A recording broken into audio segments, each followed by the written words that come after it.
Star of Daredevil Born Again, Charlie Cox was recently interviewed about the upcoming series and what can fans expect. And when asked if Marvel Studios is going to even try to do the one-shot fight sequences that we saw in the last 3 seasons of Daredevil, he says, "You will not be disappointed when the series hits."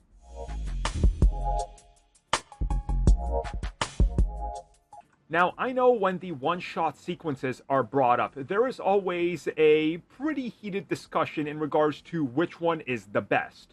Now, I of course have a favorite, and that's the one from Daredevil Season 2. And from what I've seen, that one tends to be people's least favorite. People love the one in Season 1, and then the one in the prison in Season 3. For me, it's Season 2.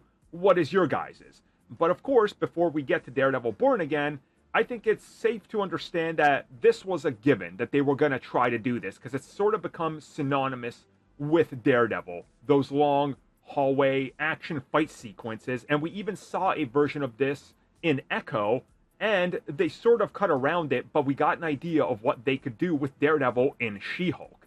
So when Charlie Cox says that we will not be disappointed, and that the fans have a lot to look forward to with the 9 episodes, I think it's pretty safe to say that, yeah, we are 100% going to be getting something that merges Disney's ability to have a CG budget, unlike Netflix, which was very minimal, because ABC and Marvel TV did not want to splurge on the money, merge it with the live action stuff that they shoot.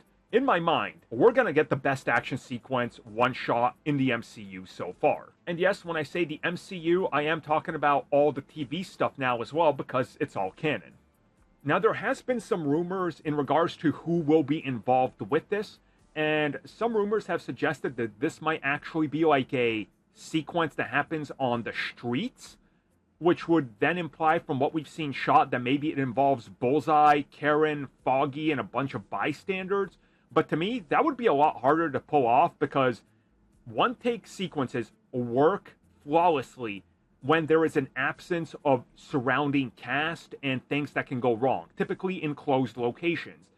If they somehow manage to shoot one in the streets of New York and have it not break continuity with pedestrians, cars, lights, and all that, that's going to be one of the most impressive things ever shot with a one-shot sequence.